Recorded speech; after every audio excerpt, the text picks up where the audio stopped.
Boa tarde. Hoje, 27 de abril de 2026, retomamos a leitura do Evangelho segundo Lucas, de Rudolf Steiner, na página 166 da última edição, ou 140 da primeira edição. Lembrando a todos que é importante que se inscrevam no canal e que divulguem esses vídeos para que haja maior penetração do público. Bom, então vamos lá. Olá, Glória, tudo bem? É preciso entender os evangelhos de forma vivente. A própria ciência espiritual deverá vir a ser algo vivo. Por essa razão, tudo quanto ela toca deverá adquirir vida sob sua influência. O evangelho deve ser para nós algo que flui para dentro das nossas próprias capacidades espirituais. Não devemos apenas dizer levianamente que nos tempos do Cristo Jesus era possível rejeitar os escribas e fariseus, pois estaríamos novamente apenas lembrando um tempo já passado. Porém, devemos saber que, de forma hoje, se torna vívido e onde se encontra atualmente a continuação daquilo que o Cristo Jesus designou para a sua época como Deus Mamon. Esta é a compreensão viva, mas é também o que possui um papel profundo e relevante naquilo que nos é relatado no Evangelho de Lucas, pois se liga neste aspecto que esclarecemos agora, com essa parábola, só encontrada no Evangelho de Lucas, um dos mais importantes conceitos do Evangelho todo. E somente nos será possível inserir em nossa alma esse importantíssimo conceito, se estivermos em situação de poder restabelecer, mais uma vez, de um modo um pouco diferente, a relação entre Buda e o seu impulso e o Cristo Jesus. Aí ele está se referindo à parábola anterior, não é? Que nós lemos no final da semana passada. Que é a parábola do feitor injusto. Feitor Lucas 16, 1, 13. Dissemos que Buda... Agora, eu queria fazer uma observação. Esse Deus Mamon aqui que ele está falando é aquele Deus lá que teve o culto daquele Epstein, né, Gui? Certo. Agora sim. Vamos pesquisar, não é? Que esse Deus Mamon. Desconheço. Tá bom, eu vou tomar nota aqui para eu ir pesquisar. Tá bom. Pode continuar. Sim. Tá. Dissemos que o Buda colocou diante da humanidade o grande ensinamento da compaixão e do amor. Temos aqui um dos casos em que aquilo que é dito pelo ocultismo deve ser entendido no sentido exato, pois, no contrário, alguém poderia dizer: uma vez dizes que o Cristo trouxe o amor para a Terra, em outra ocasião é dito que foi Buda quem trouxe o ensinamento do amor. Será que em ambas as vezes é dita a mesma coisa? Numa das vezes, digo que o Buda trouxe à Terra o ensinamento do amor, e em outra vez, digo que o próprio Cristo trouxe à Terra o amor, como força viva.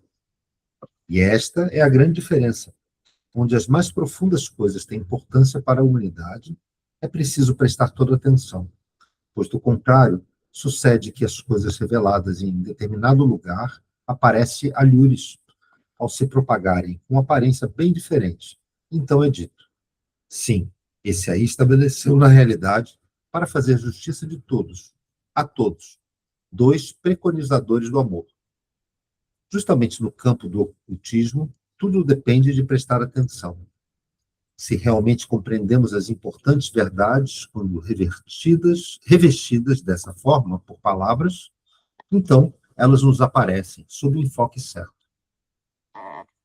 Sabemos que a transcrição do grande ensinamento da compaixão e do amor, como o Buda trouxe, encontra-se na senda das 8 sabedorias. Perguntamos-nos: qual é, então, o desígnio final almejado por essa senda das 8 sabedorias? Podemos também formular a pergunta da seguinte maneira: o que alcança o homem que, a partir das profundezas da sua alma, coloca a senda das 8 sabedorias como ideal de sua vida, colocando essa meta diante de seus olhos de maneira a dizer: como me tornarei o mais perfeito possível? Como limparei e purificarei o meu eu da maneira mais perfeita? O que devo fazer para, de maneira mais perfeita possível, colocar o meu eu no mundo? Ele dirá a si mesmo: se observo tudo quanto é dito nas sendas das 8 sabedorias, meu eu virá a ser o mais perfeito possível, pois tudo caminha para sua purificação e enobrecimento. Tudo quanto pode irradiar dessa maravilhosa senda deve integrar-se a nós, tudo é trabalho do nosso eu, em favor do seu aperfeiçoamento. Isso é o essencial. Se, portanto, a humanidade continuasse a desenvolver em si aquilo que tem a designação técnica da roda da lei, posta em ação por Buda, pouco a pouco chegaria a possuir os eus o mais possível perfeitos. Ou melhor, chegaria a saber quais são os eus mais perfeitos.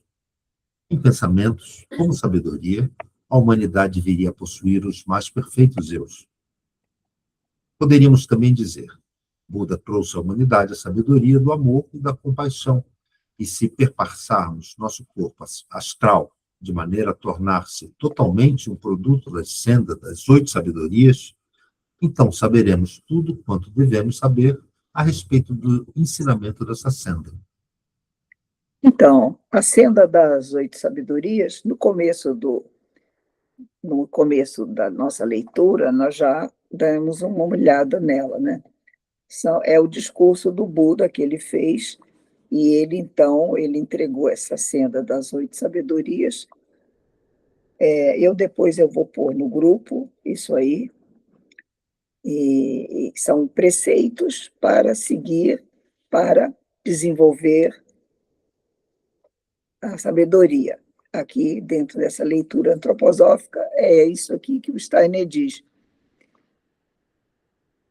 Se perpassarmos nosso corpo astral de maneira a tornar-se totalmente um produto da senda das 8 sabedorias, então saberemos tudo quanto devemos saber a respeito dos ensinamentos dessa senda.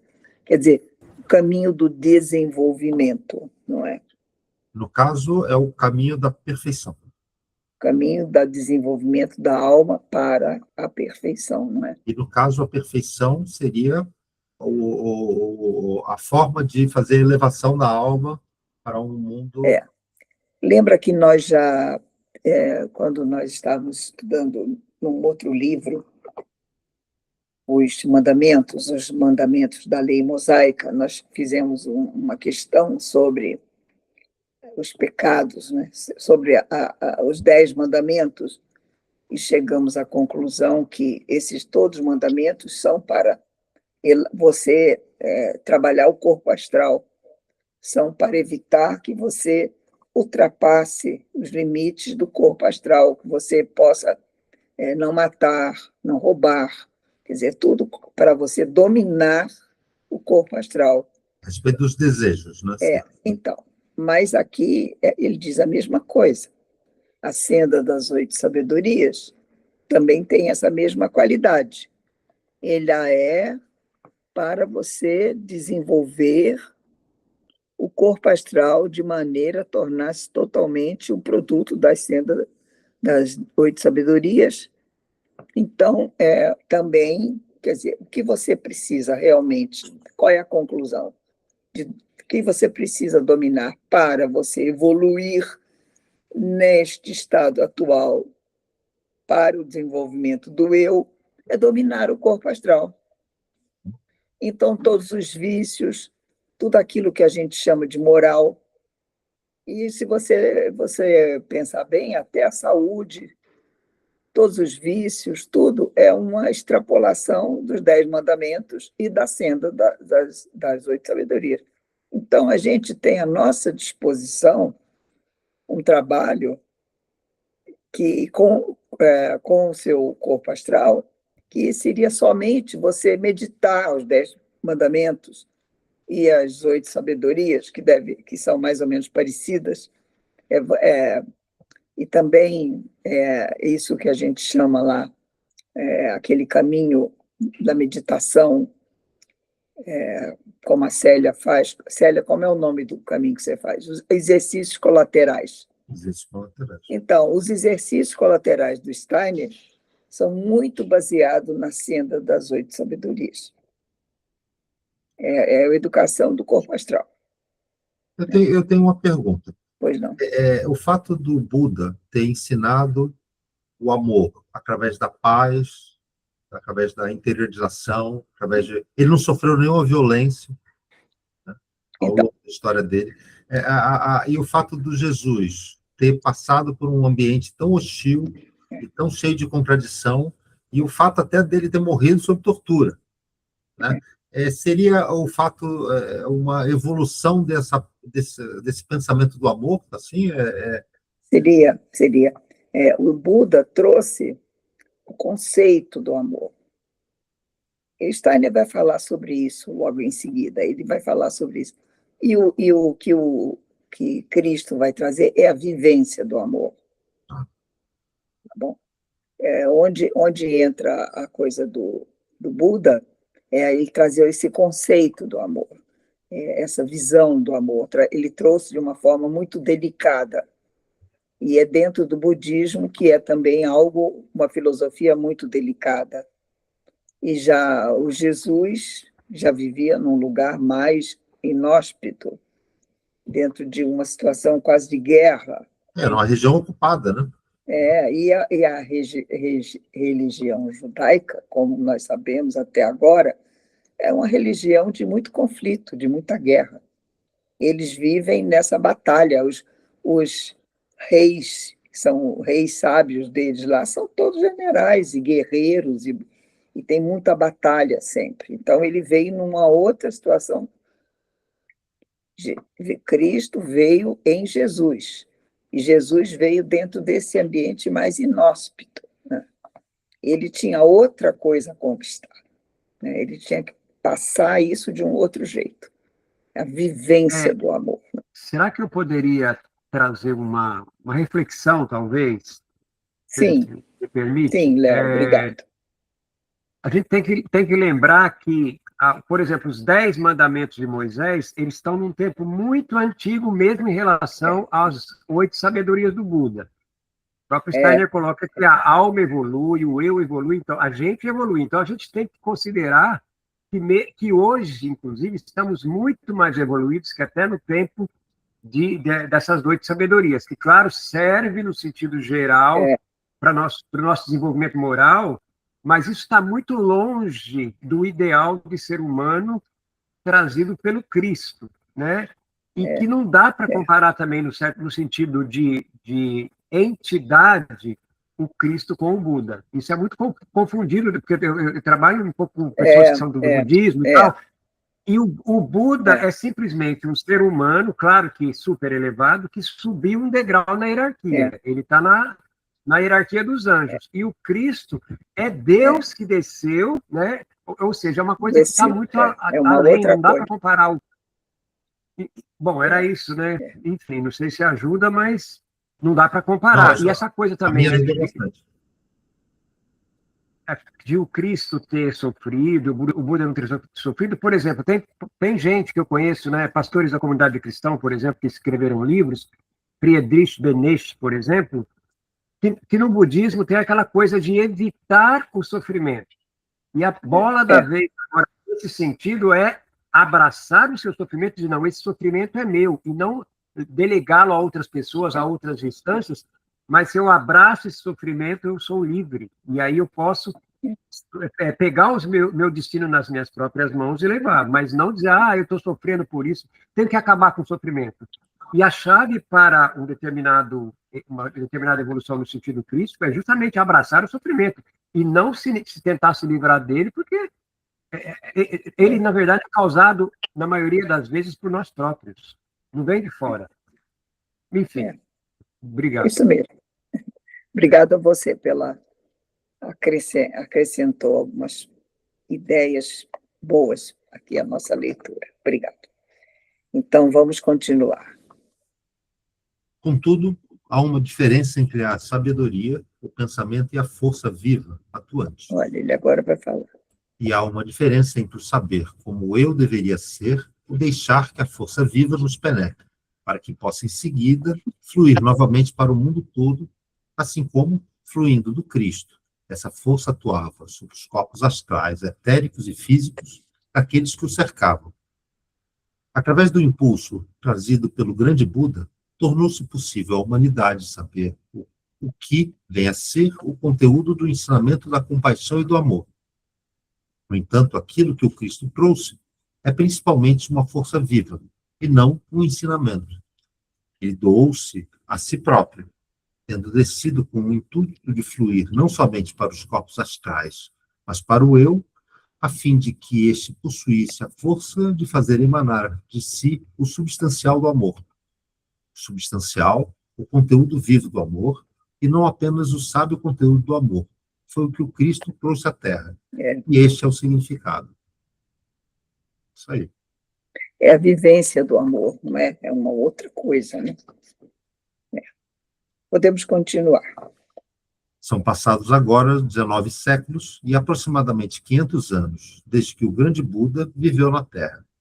E passarão ainda, isto é algo que os fatos ocultos nos ensinam, cerca de 3.000 anos da evolução terrestre.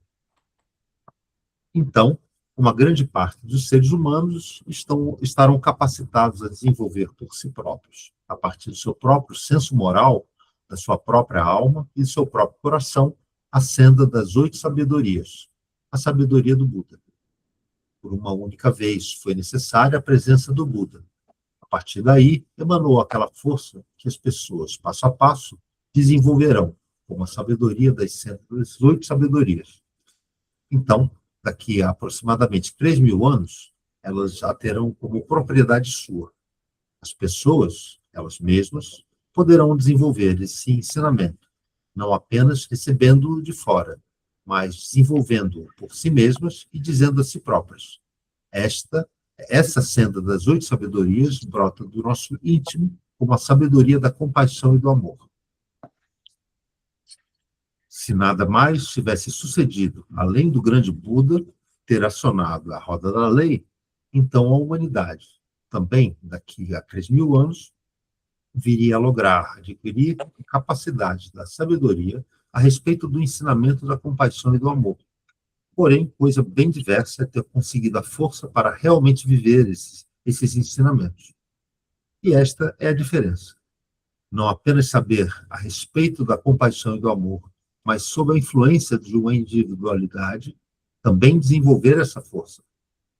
Essa capacidade emanou do Cristo. Ele verteu o próprio amor para dentro das pessoas e este crescerá sempre mais. E quando tiverem atingido o final da sua evolução, os homens compreenderão pela sabedoria qual é o conteúdo do ensinamento da compaixão e do amor, e terão de agradecê-lo ao Buda. Ao mesmo tempo, terão a capacidade de deixar o amor fluir do eu por sobre a humanidade. Isto, a humanidade terá de agradecer ao Cristo. Isso é diferente, não é? Sim. Fluir e você conhecer, e outra coisa é você vivenciar, não é? Eu acho que está bem explicadinho aqui, não é? Sim. Alguém tem mais alguma dúvida a esse respeito, essa questão? Eu só ia colocar a mesma coisa, que é muito fácil você pregar a moral. Nós sabemos, temos o conhecimento do que é moral, mas somos imorais. Isso também tem a ver com o amor, com a compaixão, etc. Saber, nós sabemos. Agora, vivenciar é que são elas, né? Que vai demorar, talvez. Isso também tem a ver com o livre-arbítrio, não é? Também, né? Não, e tem a ver também com aquilo. Foi João, Paulo, quem que é que teve, que apóstolo que foi? Que disse o quê? Cara, eu estou tentando lembrar a frase que eu... isso que o Léo falou, que eu... É o apóstolo Paulo. Mas qual que é a frase? Nossa, me sumiu completamente, que eu sei, né, o que eu tenho que fazer e eu não faço, né? Então, eu tenho isso em mim. Qual que é a frase? É a frase que diz exatamente o que você disse, ela existe, né? ele diz assim, não faço o bem que quero, mas faço o mal que não quero. É isso? É isso. Exatamente essa, né? Acho que ela é tão importante, porque, assim, às vezes você não faz aquilo que você sabe que é certo, né? Porque aí não é nem o livre-arbítrio só, eu acho que é fraqueza, porque não quer dizer que você não faz porque você não quer, às vezes você não faz porque você ainda não consegue, você está presa. Eu quero só ter pensamentos positivos, mas não adianta, entendeu? Eu sou negativa e vem coisas negativas. Então, dentro dos exercícios do Stein, o que acontece? Eu estou tão ligada nisso que a minha coisa vem o negativo e automaticamente, não quero isso, e mudo. Mas não vem o positivo direto para mim. Para mim, então, isso tudo é um trabalho... Eu transformo, porque eu quero. Então não é faço o mal que eu não quero, que é um pensamento negativo, é um mal para o mundo, mas é um mal que eu imediatamente falo, não, volto atrás, então, quero fazer então e quero pensar positivo. Exemplo, trabalho, né? No corpo astral. Eu faço aquilo. Quem está em comando aí? É o corpo astral, está mais forte. Quer dizer, você está sendo comandado. Não faço o bem que quero, que sei que preciso fazer, mas faço o mal que não quero. Quer dizer, alguma coisa me domina. O que é? O corpo astral, as paixões, os desejos, né? Eu sei que eu não posso fumar, que faz mal à saúde, mas eu fumo, não é? Eu sei que eu preciso fazer tal e tal doação, ou ouvir o outro, acolher, não acolho, sou egoísta, não escuto o outro. É isso aí, corpo astral. Corpo astral. É o corpo que temos que trabalhar agora para o desenvolvimento do eu. Porque quem sou eu? Eu não faço bem. É o eu. E eu não quero fazer o mal. Quem é que não quer fazer o mal? O eu, mas vem lá aquele turbilhão. Ah, mas eu mereço, mas eu posso, mas eu trabalhei muito. Um só não vai fazer mal, sei lá o quê, não é? É o prazer antes da coisa, né? Antes é o corpo astral, o corpo astral só quer o prazer, o bem, as emoções boas, aquela coisa, né? Olha, tem uma pergunta para fazer para vocês aqui. Uma dúvida, na verdade. Ele está dizendo aqui, né, que daqui a 3.000 anos nós estaremos à altura de compreendermos e até colocarmos em prática o que o Buda trouxe, por uma evolução natural. E que no final da evolução humana, lá em Vulcão, lá para frente, a gente vai ser capaz de ser ou fazer aquilo que o Cristo faria. Eu concordo com isso, mas com restrições, porque essa palavra liberdade pode levar uma parte da humanidade a não chegar nisso. Isso não vai ser automático. Então, vai depender de cada um compreender a coisa do Buda daqui a 3.000 anos e tudo que o Cristo trouxe do amor no final da evolução terrestre. Isso vai depender da decisão livre de cada ser humano. Então, eu acho que os 3.000 anos que ele fala, não é? Eu acho que as pessoas que estão desenvolvidas não é em Vulcano, é nesses 3.000 anos. É quando haverá a grande separação, as pessoas que vão ser separadas, os bons dos maus. Não vai ser agora, vai ser daqui a 3.000 anos. Já diminuiu, porque já passaram-se 100 anos desse livro, então já é 2.900 anos só. Está andando, a humanidade está andando. Entendeu? Eu acho que ainda é na encarnação da Terra isso tudo. Eu acho que não é no próximo. Júpiter, a gente já vai estar com outra evolução, não é? A gente já vai estar caminhando para coisa, né? Sim, não, mas eu estou falando que o do Buda, a gente vai estar nessa encarnação da Terra ainda, mas para a gente chegar, como ele colocou aqui, na altura do desenvolvimento de consciência como o do Cristo, isso é lá para Vulcão, não é nem Júpiter, vai demorar ainda. Mas nós não vamos chegar automaticamente a isso. vai chegar quem compreender esse caminho e segui-lo livremente. Então, Outros tem podem todas- não chegar, porque se não quiser, não chega. Mas vai ser a não liberdade, né, que vai estar mais, mais forte. Exatamente. Isso.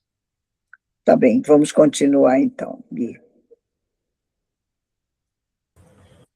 Desse modo, tiveram ambos de atuar em conjunto, e assim precisava ser relatado a fim de tornar compreensível o Evangelho de Lucas.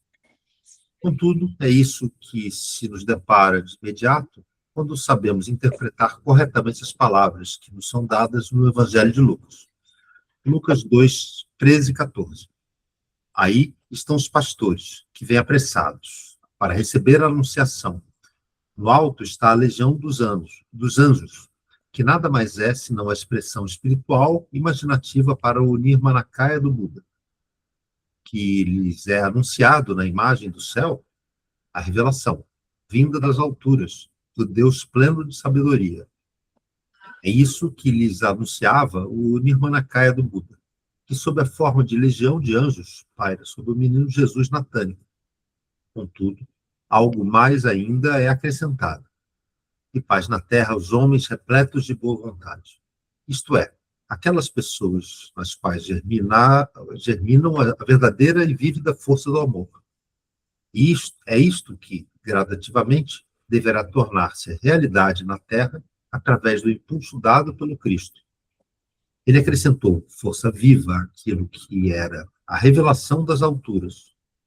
Ele a inseriu em cada coração e trouxe para cada alma humana algo que dela poderia transbordar. Proporcionou-lhe algo que não somente era um ensinamento que se podia absorver como pensamento e ideia, mas uma força que pode extravasar dessa alma humana.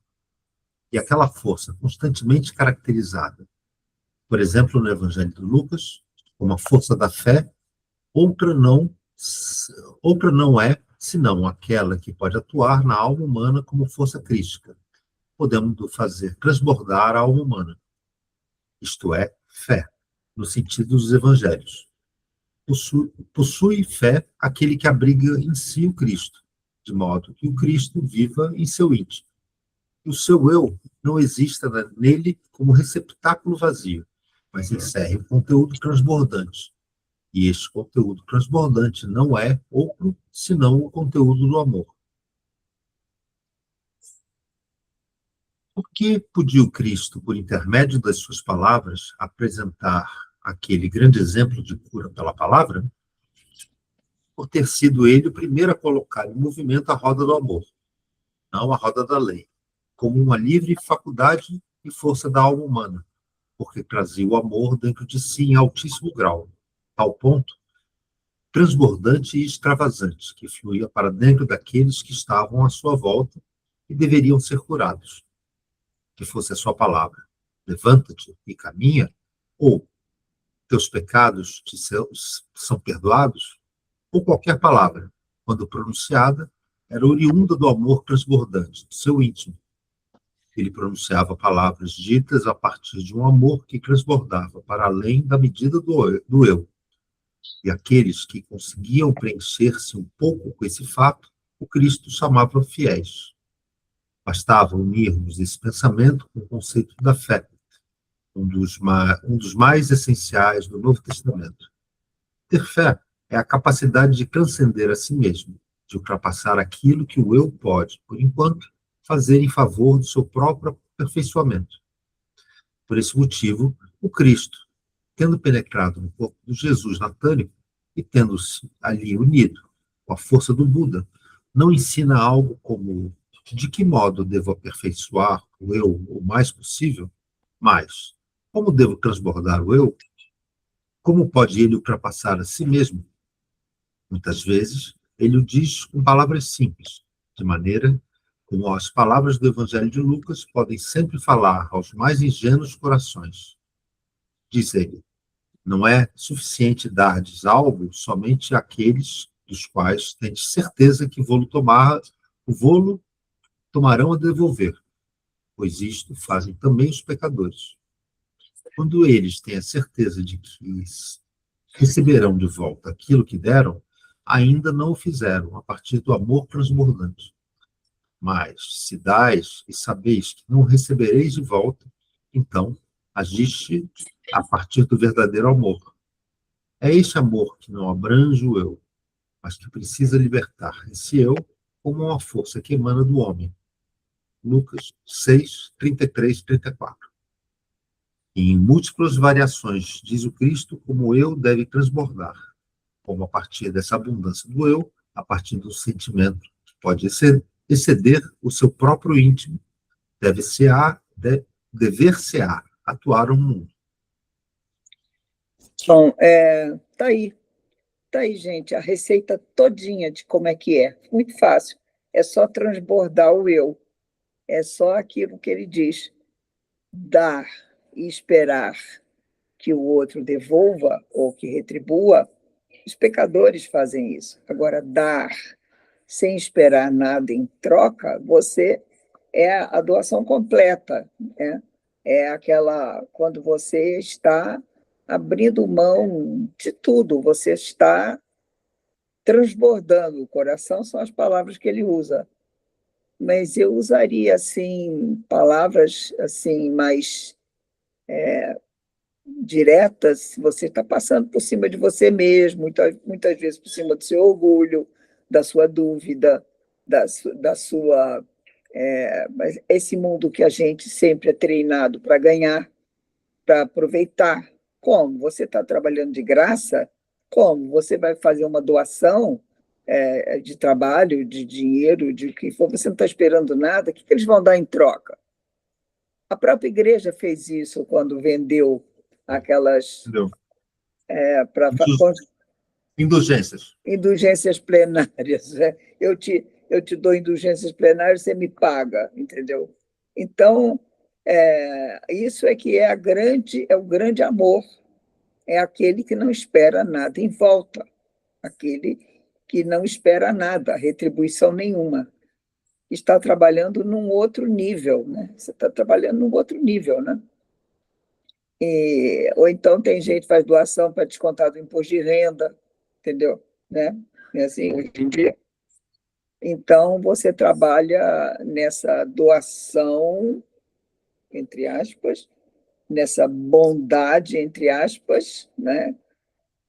Mas você não está trabalhando, não está trabalhando o amor real, né? O amor real não é esse, né?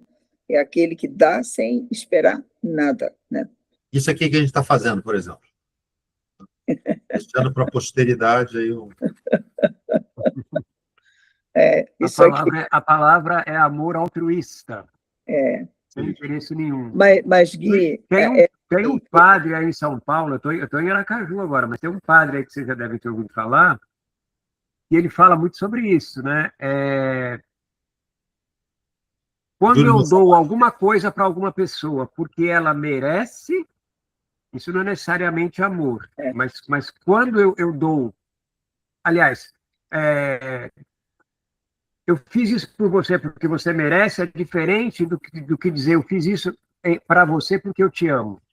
Aí é que está a diferença, né, do amor e outra coisa.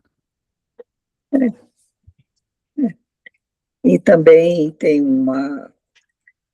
o Gui falando aqui do nosso grupo, ele começou de um jeito assim muito delicado, porque nunca pensamos em fazer um grupo de estudo para muitas pessoas, nunca foi isso.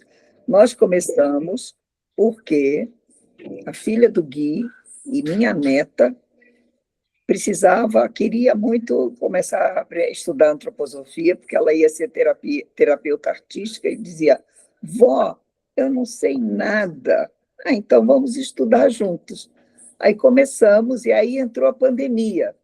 E aí começaram a vir... Aí veio uma amiga dela, veio a companheira do Gui, e aí foi crescendo o grupo. É a Paula, né? A Paula veio, a Paula trouxe muita gente para esse grupo, e aí foi... A Célia está desde o princípio também conosco. Quem?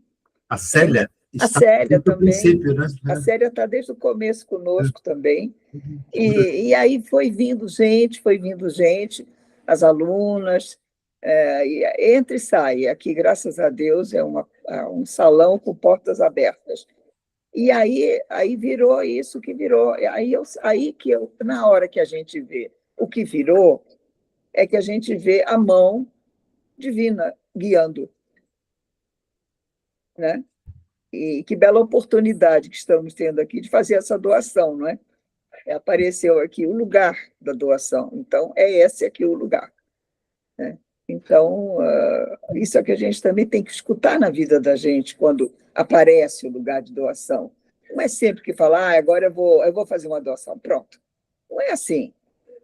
Às vezes aparece na tua frente alguma coisa, e ali é que é a mão divina entregando para você alguma coisa que você pode ajudar, e aí você vê que você está conectada com a coisa, não é? Não é assim, programar, amanhã vou fazer uma boa ação, né? Vou me conectar amanhã, por que não hoje? Não é? Então, você tem que estar aberto, poroso, para as coisas fluírem por você, tá certo? E aí, então, você fica nesse estado que é receptivo a esses movimentos, que eu acho que são deixas espirituais, não é? São deixas espirituais, né? Tá bom. O mundo espiritual é muito vivo quando a gente se abre para ele. Ele fica muito vivo na nossa frente, né? Eu acho assim que quando você alimenta esse lado negativo de forma, nem que seja por necessidade, sabe? Tem lá, mas você tem a opção, né? Agora, é muito duro a você fazer uma doação hoje em dia num mundo tão voltado para esses valores materiais e assim, e você se sentir doando também é algo que é muito difícil, né? Por mais que você doe, você está sempre devendo para quem tem muita compaixão, né? Você está sempre olhando e falando assim, puxa, eu quero consertar o mundo. Eu estou tentando aqui, e ao mesmo tempo o egoísta acha que, puxa, eu estou aqui, a restituição do imposto de renda, enfim. Muito bom, eu faço meu dever e acabou. Então, assim, eu acho até que a própria sociedade criou esses mecanismos de compensação para você meio que lavar um pouco a sua culpa de forma assim bem oficial, né? Pessoal, eu quero fazer uma defesa disso, porque acho que vocês não estão no caminho certo disso do imposto de renda. A gente não tem devolução nenhuma de imposto de renda. Eu sei que eu nunca tinha feito nada, mas agora, esse ano, a Sociedade Antroposófica pediu uma ajuda para o grupo de música rara.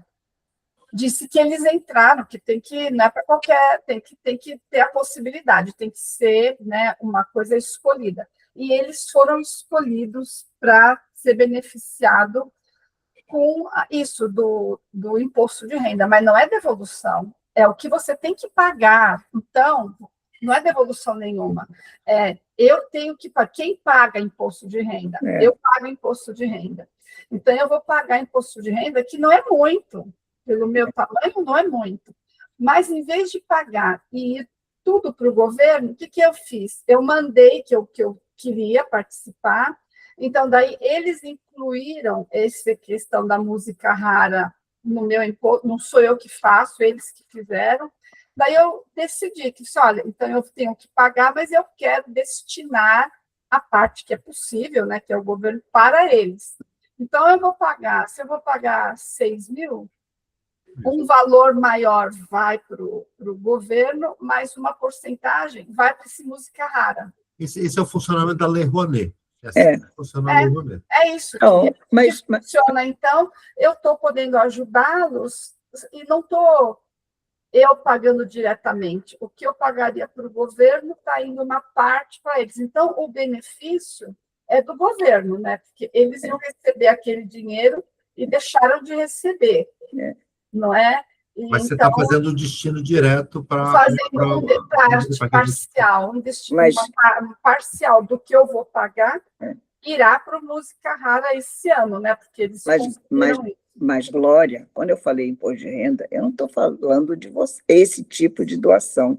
Eu estou falando das grandes indústrias e dos grandes magnatas eles são obrigados a pagar quer dizer, eles fazem várias obras só para isso, entendeu? Eles não doam espontaneamente. Para bater imposto. É isso que eu estou falando. Porque no meu nível, tipo, não abate nada. Isso aí sabe? não, você está fazendo uma doação, é doação. Isso aí é uma doação. Eu estou falando de outra coisa, de gente que é capaz de inventar um negócio chamado música rara, entendeu? Entendeu? Você cria uma ONG só para receber. Olha, você posso contar uma historinha rápida. Uma vez eu fui a Tiradentes e aí eu entrei no Museu Reformado. E aí eu estava olhando, era um museu de Santanas. Só tinha Santana lá dentro. E aí eu estava lá olhando as Santanas, aí de repente apareceu uma mulher falando sobre as Santanas, aí eu colei nela, né, porque eu vi que ela era do museu, e aí eu descobri que ela era filha de um grande milionário mineiro que tinha feito aquele museu, e ela ia para as fazendas que estavam sendo demolidas atrás dessas Santanas. Então ela recolhia de forma, eu achei até um espólio capitalista, assim, uma coisa assim bem assim, eu que sou de esquerda, eu fiquei até meio, meu Deus, né? E ela explicou que aquilo tudo tinha sido feito com dinheiro que deveria ter sido destinado para um imposto, mas abateu dentro do imposto da empresa, e eles aí é tipo um brainwashing, né? Não, eu digo uma lavagem de marca, né? E assim é muito parecido com isso, né? O sujeito ele tem até um movimento bastante capitalista mesmo, assim. Eu achei assim meio estranho. Esse aí até foi bonzinho, Gui, foi até bonzinho. Santana deve estar até protegendo. Até protegendo, né? Ainda está preocupado com o patrimônio, ainda está preocupado com a arte, mas o pior são os que não fazem nem isso, né, Gui? Pois é. Então, vamos continuar. Vamos lá. Então, uma pausa. Vamos aqui. São essas palavras mais cálidas do Evangelho do Lucas, que contém essa força do amor transbordante. São essas palavras mais cálidas do Evangelho de Lucas, onde se alude a esse amor transbordante. O Evangelho de Lucas contém essa força do amor transbordante quando permitimos a atuação das palavras sobre nós de maneira tal que o encontremos, esse amor transbordante, e que esse permeie todas as nossas palavras para que essas possuam a força necessária à sua atuação no mundo exterior. Um outro evangelista, que a partir de suas considerações preliminares pouca ênfase deu a esse amor transbordante, resumiu em poucas palavras o segredo do cristianismo ao dizer: da abundância do eu flui o amor, que deve este, naturalmente, verter para dentro de tudo quanto dizemos e fazemos. No Evangelho de Mateus, na tradução latina, os senhores encontram ainda as palavras autênticas, primordiais, como um pequeno resumo de todos os belos louvores ao amor encontrados no Evangelho de Lucas. Em latim está escrito: ex abundantia cordis os locitur. Do transbordar do coração fala a boca. Mateus 12:34. Um dos mais elevados ideais cristãos. A boca fala a partir de um coração transbordante, a partir daquilo que o coração não cinge. O coração é movimentado pelo sangue, e o sangue é a expressão do eu. Isso significa, pois, a partir de um eu transbordante que irradia uma força, pois essa força é a força da fé. Fala a partir dessa força. Então, tuas palavras conterão realmente a força do Cristo. A partir do transbordar do coração, fala a boca. E este é um princípio básico da essência do cristianismo. Muito bonito, não? E agora leiam a Bíblia moderna. Desculpa, posso falar uma coisa? Hoje isso está usado no sentido inverso, né? Assim, a pessoa dá... Sim. Como é que é? A boca só fala daquilo que o coração está cheio. Por exemplo, quando uma pessoa fala uma coisa errada, ou fala alguma loucura, uma bobagem, isso também é válido nesse sentido inverso, né? Para conhecer o coração da pessoa. Hoje em dia, grandes besteiras são ditas de peito aberto, né? De peito estufado. Mas mostra o que a pessoa leva no coração, não é? Acho que você faz uma leitura pelo que a boca diz e ela mostra o que o coração tem, Isso. não é? Você faz uma leitura da alma da pessoa a partir daquilo que ela fala. Isso. Muito bem. E agora leiam a Bíblia moderna. O que está escrito nessa passagem? Quem traz o coração repleto pela boca, transborda. Essas palavras foram suficientes para encobrir um princípio cardinal do cristianismo, através de séculos. A humanidade não atinou com o absurdo que é dizer que o coração, estando repleto, entorna.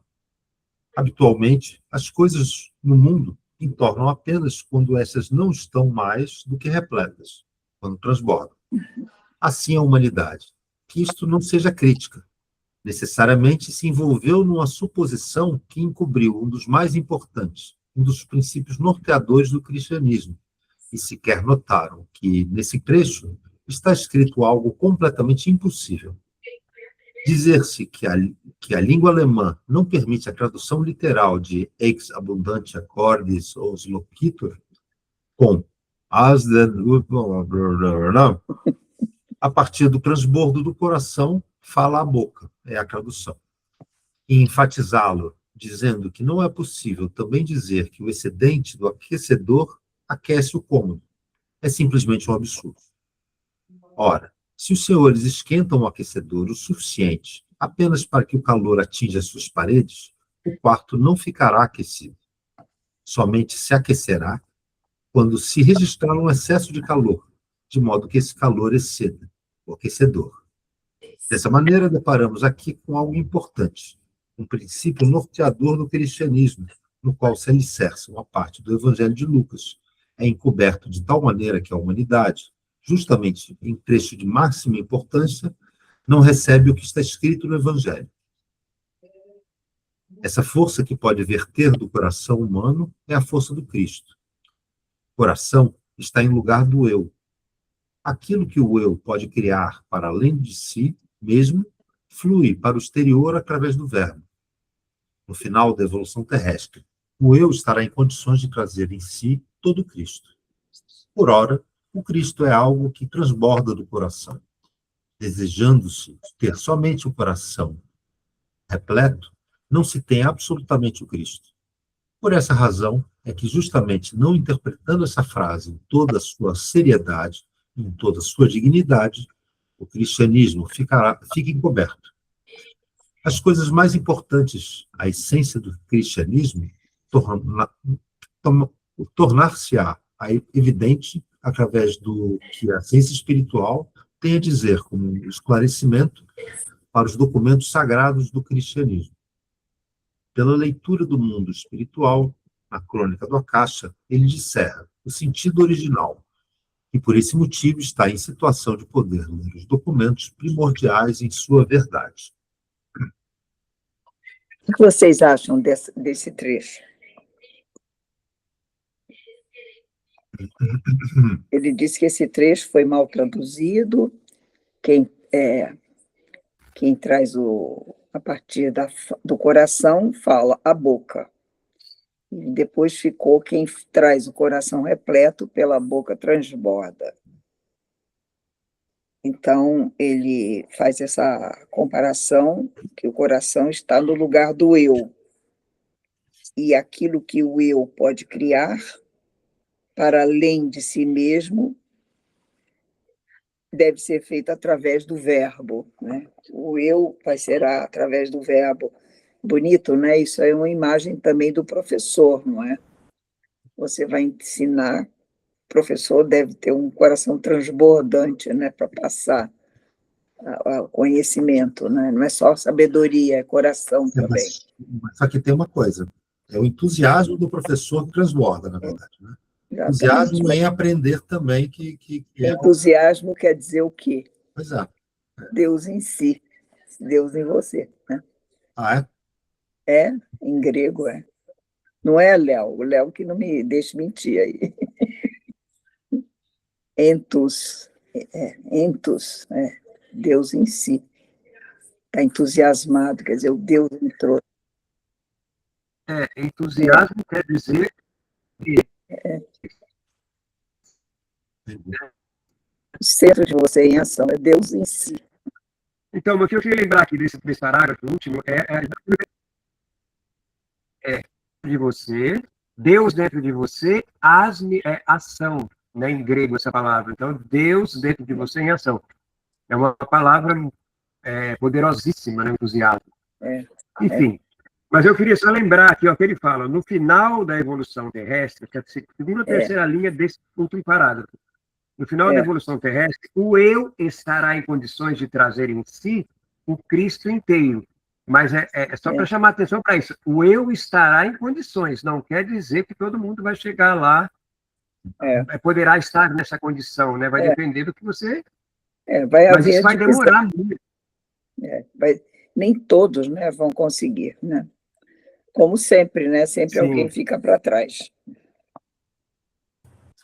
O que a gente estava falando aqui é a palavra que toca, né, na verdade, né? É a palavra que vai além da própria boca, né?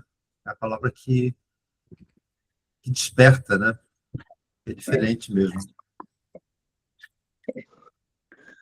Ele fala também, né, que o eu substitui o coração. A gente está vendo aí, né? O próprio Steiner traz sempre essa imagem, né? O pensar do coração. Geralmente quem pensa é o eu, mas o coração também pensa. Isso é uma coisa para o futuro. É para o futuro, no momento é tudo separado, o pensar, o sentir e o querer, não é? O Gui, fale.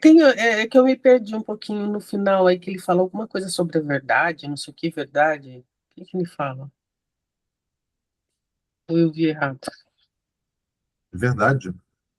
Ele não fala alguma coisa nesse sentido? Ele está falando aqui, pela leitura do mundo espiritual, na crônica do Akasha, ela discerna o sentido original, e por esse motivo está em situação de poder ler os documentos primordiais em sua verdade. Tá. Em sua verdade. Tá bom. Bom, vamos continuar, então.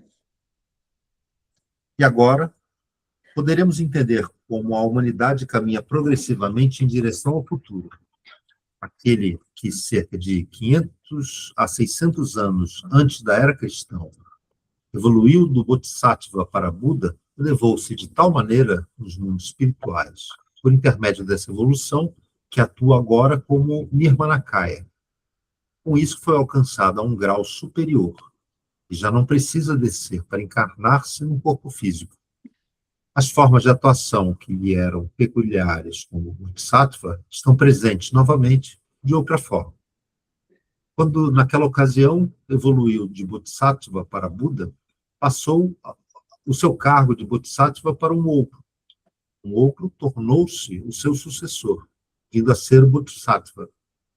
A lenda budista expressa esse acontecimento por intermédio de algo que, para o cristianismo mais profundo, é uma profunda verdade.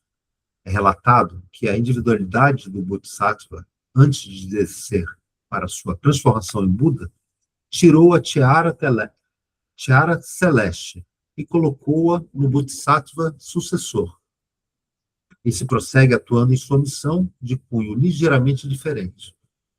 Também ele está designado para ser um Buda, justamente na época em que um certo número de pessoas houver desenvolvido o ensinamento da senda das 8 sabedorias por intermédio das suas próprias forças, em aproximadamente 3.000 anos, tornar-se-á Buda aquele que se tornou Bodhisattva, quando seu antecessor se transformou em Buda. 500 a 600 anos antes da era cristã, foi-lhe confiada sua missão. Ele virá a ser um Buda após 3.000 anos, a contar no início da era cristã. É este aquele que o esoterismo oriental conhece como Maitreya Buda.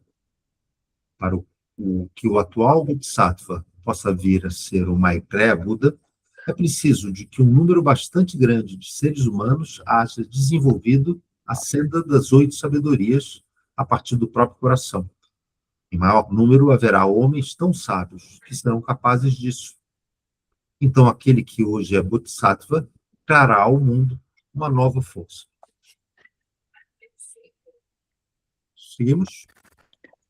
Seguimos. Pode falar. Se até a época citada nada de diferente sucedesse, então ele encontraria pessoas que, por intermédio da meditação, seriam capazes de conceber a senda das 8 sabedorias. Contudo, não encontraria pessoas que tivessem, a partir do mais íntimo de suas almas, a força transbordante do amor vivido. Nesse interim, essa força vivida do amor deve fluir para que o Maitreya Buda não encontre apenas seres humanos que reconheçam o que é o amor, mas homens que tragam em si a força do amor. Para tanto precisou descer à Terra o Cristo, uma entidade que apenas por 3 anos esteve no mundo terrestre e que antes nunca estivera encarnado, como os senhores puderam captar das indicações dadas até agora. A presença do Cristo na Terra por 3 anos, a partir do batismo por João até o mistério do Gólgota, foi o motivo para que na Terra, desse evento em diante, o amor fluísse cada vez mais para dentro da alma, ou, em outras palavras, para o eu humano, de modo que os seres humanos mais e mais estarão permeados pelo Cristo, para que, ao final da evolução terrestre, o eu humano se encontre totalmente preenchido por ele. Assim como foi preciso que o ensinamento da compaixão e do amor fosse inicialmente estimulado por intermédio do Bodhisattva, também foi necessário que a substância do amor fosse conduzida à Terra por intermédio daquele que a trouxe das alturas celestiais, e, paulatinamente, faz com que se torne propriedade do eu humano individual. Não devemos dizer que anteriormente não existira amor. Não existira anteriormente aquele amor que pudesse de imediato tornar-se propriedade do eu humano. Era um amor inspirado, que o amor fazia fluir de alturas cósmicas e que fluiu tão inconscientemente como antes emanara do Bodhisattva o ensinamento da senda das 8 sabedorias. Da mesma maneira como o Buda se relaciona com a senda, o ser do Cristo se relaciona com aquilo que ele próprio fora anteriormente, antes de poder descer para assumir a forma humana. Significava um progresso na evolução do Cristo o fato de assumir a forma humana. Isto constitui o ponto essencial. Vamos até o final? Vamos. Beber um pouco d'água. Ele está, assim, um pouco repetindo tudo que ele falou nesse capítulo, né? Sim, e no capítulo que ele fala sobre a evolução do Buda, né? Posso falar uma coisa? Eu não sei se ele já falou aqui neste livro, porque eu peguei lá aqui no finalzinho com você. Ele já falou, sim, no começo.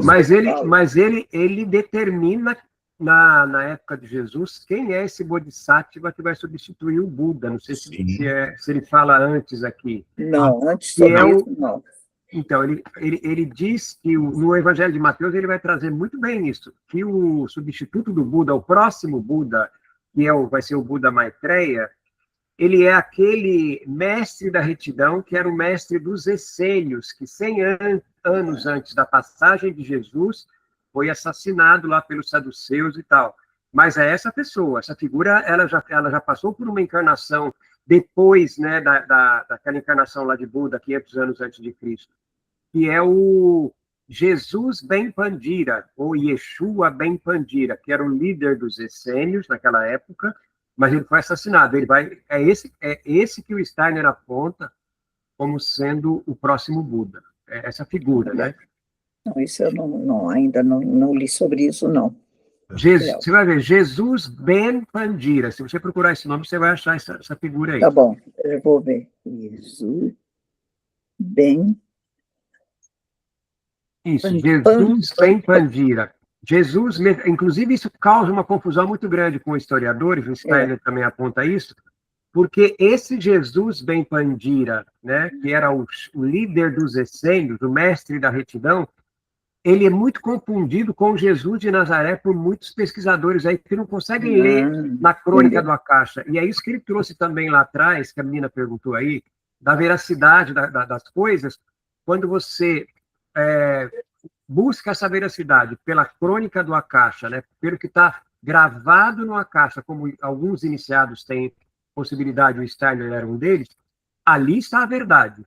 Porque as traduções têm muita confusão, as histórias, as coisas mudam, né? Enfim. Eu vou pesquisar aqui. Vamos pesquisar um pouco isso. Temos que continuar. Vamos lá. O sucessor do Buda, atualmente um Bodhisattva, é bem conhecido daqueles versados em ciência espiritual, e chegará certamente o tempo em que se falará pormenorizadamente sobre esse fato, quando também será enunciado o nome desse Bodhisattva destinado a ser uma Maitreya Buda. Hoje, quando já tantos fatos desconhecidos do mundo materialista foram mencionados, devemos restringir-nos a apenas indicar tais coisas. Quando esse Bodhisattva aparecer na Terra e vier a ser o Buda, encontrará na Terra a seara do Cristo.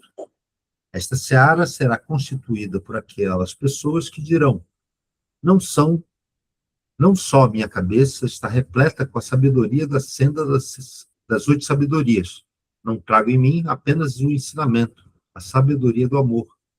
Meu coração está repleto da substância viva do amor, daquele amor que transborda e irradia para o mundo. Com tais seres humanos, poderá, então, o Maitreya Buda realizar sua subsequente missão no prosseguimento da evolução da Terra. Dessa maneira confluem as coisas, e somente assim compreenderemos o Evangelho de Lucas em sua profundidade. Ele não nos fala de um ensinamento, fala-nos daquela entidade que penetrou os seres terrestres, a organização humana, de um modo substancial. Este é o fato expresso no ocultismo da seguinte maneira: os bodhisattvas que se tornaram Budas podem salvar os homens terrestres no concernente ao seu espírito, através da sabedoria, mas nunca poderão salvar o homem todo, pois o homem todo só pode ser redimido quando não apenas a sabedoria, mas também a cálida força do amor transpassa toda a sua organização. Redimir as almas pela abundância do amor trazida pelo Cristo à Terra, eis a missão do Cristo. Trazer sabedoria a respeito do amor era a missão do Bodhisattva e do Buda. Trazer para a humanidade a força do amor era a missão do Cristo. Precisamos fazer essa distinção. Fim da 9ª conferência. Isso. Então, a sabedoria tem a ver com o pensar, né? E o coração tem a ver com o sentir, né? Então, aí a diferença. Ele trouxe a sabedoria do amor, e o Cristo traz, então, a percepção do amor, do sentimento amor, do amor que você pode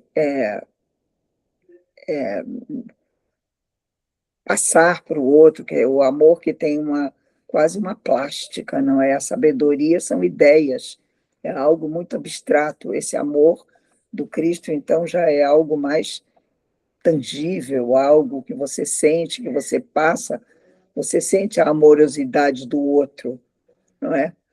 E só em pensamentos é mais difícil, é mais frio, não é? Aquela sabedoria do amor, ele te abre um caminho e depois deve levar ao sentir o amor, não é?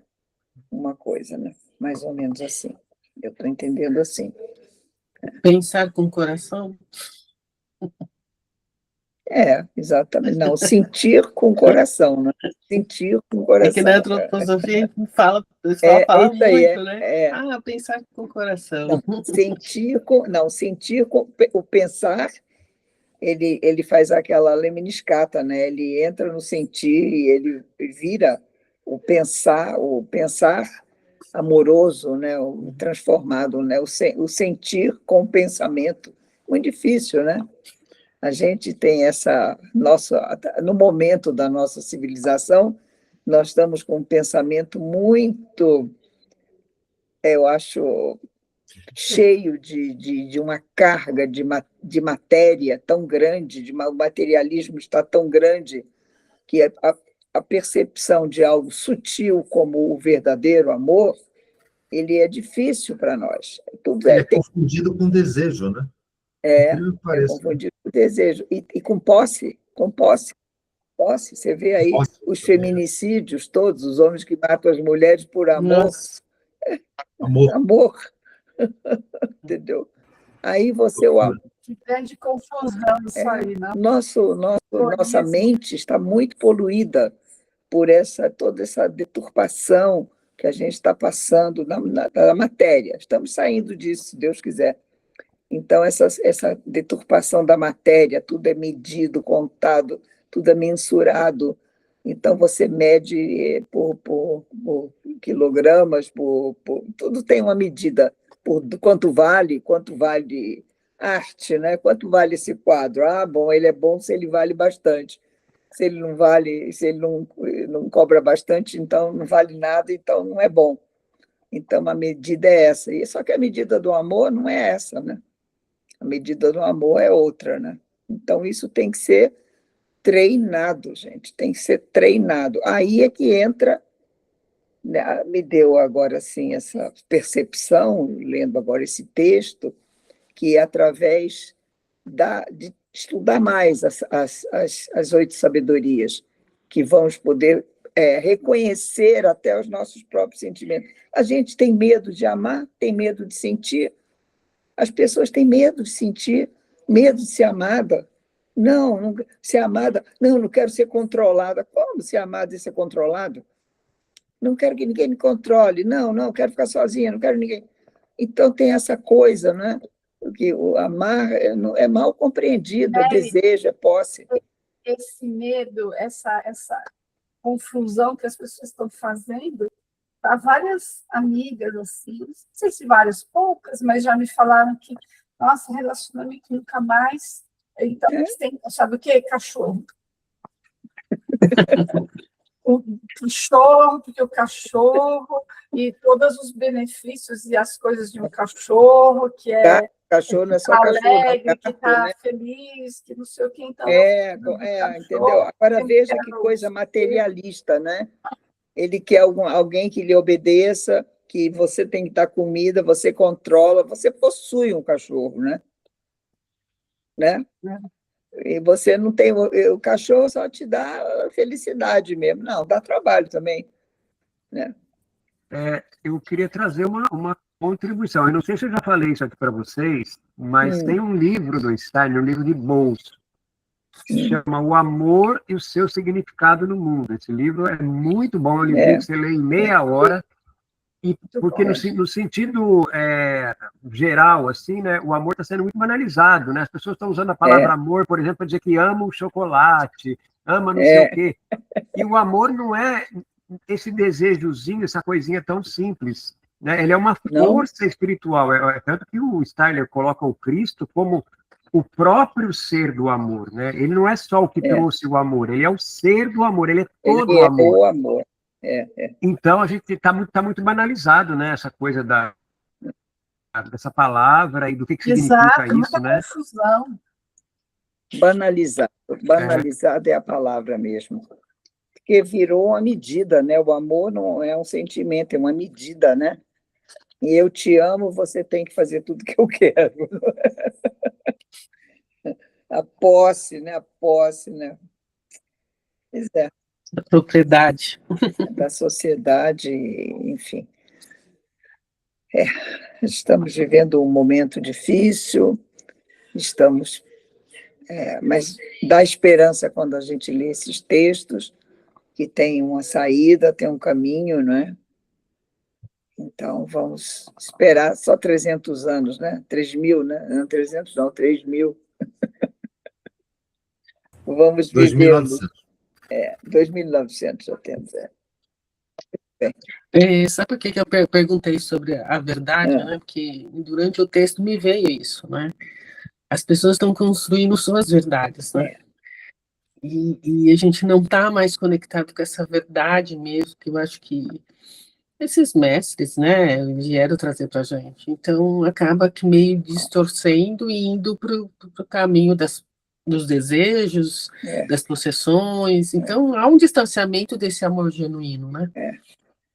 Não tem como, porque cada um traz a sua verdade e aí fica complicado, porque vai atuar e achar que aquilo é o melhor. Então, às vezes, passa pelo crivo da consciência e a pessoa vive naquilo. Então, aí a antroposofia, né, Eliana, está sendo, para quem estuda antroposofia, eu acho que está sendo assim uma bênção, porque a antroposofia tem uma visão que não é fanatismo religioso, não tem essa coisa do dogma, não tem essa coisa desse compromisso de líder que tudo sabe, o outro obedece, enfim, como a gente está vendo nas religiões hoje em dia, uma manipulação terrível. A antroposofia é uma viagem individual, é você com você mesmo. Né? Autorresponsabilidade muito grande, consciência mesmo. Né? E é um trabalho consigo mesmo, e eu acho que dá muito, dá uma força para você viver num mundo tão desigual e num mundo tão cheio de fanatismo, e nós estamos vendo agora as guerras estão virando guerras religiosas, tudo que está se passando no mundo agora são guerras religiosas, virando a religião como sendo a desculpa para você possuir mais terras, mais soldados, controlar mais pessoas. A religião é para libertar. A verdade nos libertará.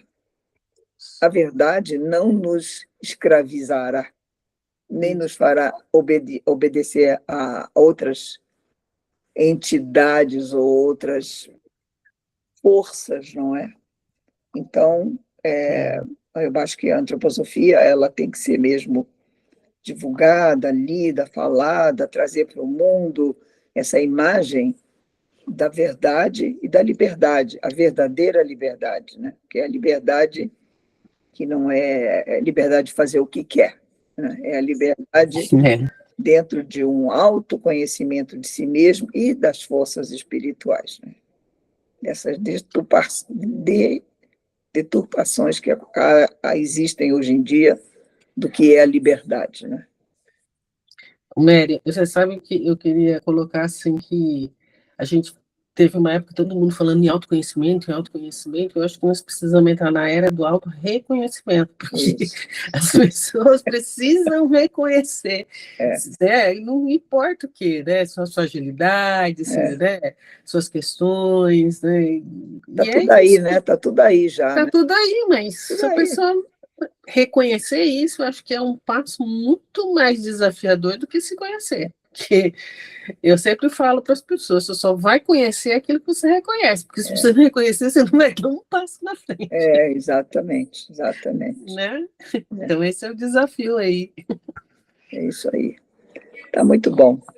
Então, uma boa semana para vocês. Eu vou fechar com a nossa oração. Acabou o livro? Não, ainda falta um, né, Luiz? Né, Gui? Não, acabou o horário de hoje só. Acabou o horário de hoje só. Falta um último capítulo. Né? Alguém poderia me dizer a página que começa a 10ª conferência, por favor? Bom, o meu é o livro antigo. Né? Alguém tem o meu é 148, o livro antigo. A Célia sabe. Né? É o mesmo. 176, começa o 10º. Legal, obrigado. 7,5. Então tá, vamos lá. Então prece para os anjos da guarda. Espíritos de suas almas, efetivos guardiões, possam vossas asas levar o amor suplicante de minha alma aos seres humanos nas esferas, confiadas a vossos cuidados, para que, unindo a vossa força, possa meu amor irradiar em auxílio das almas que ele amorosamente busca. Rudolf Steiner. Boa tarde para todos. Obrigada, boa Até tarde. a semana. Obrigado. Tchau. Boa semana. Tchau.